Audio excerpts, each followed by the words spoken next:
মালয়েশিয়ার কুয়ান্তান রাজ্যে বাইপাসের রাস্তা পারাপারের সময় গাড়ির ধাক্কায় নেহেরিমা সুলতানা নামে এক বাংলাদেশি নারী নিহত হয়েছেন।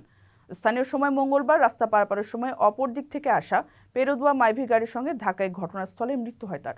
কুয়ান্তান জেলা পুলিশ প্রধান সহকারী কমিশনার ওয়ান মোহাম্মদ জাহারি ওয়ান বুসু জানান, প্রাথমিক তদন্তে জানা গেছে ঘটনার সময় পেরোদুয়া মাইভি গাড়িটি ফুটসাল কোর্ট থেকে ইন্দিরা মাহকোটার দিকে যাচ্ছিল। এমন সময় পথচারী বাংলাদেশি নারী হঠাৎ বাম দিক থেকে রাস্তার মাঝখানে রাস্তা অতিক্রম করতে গিয়ে দুর্ঘটনার শিকার হয়ে ঘটনাস্থলে নিহত হন। ময়না তদন্তের জন্য বর্তমানে মৃতদেহ টেঙ্গু আমপুয়ান আফজান হাসপাতালে রাখা হয়েছে।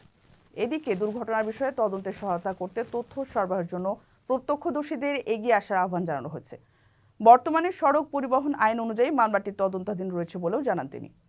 প্রবাসীদের বিনিয়োগের শতভাগ নির্ভরযোগ্য প্রতিষ্ঠান প্রবাসী সিটি লিমিটেড। এখানে বিনিয়োগ করে হালাল মুনাফা অর্জন করুন।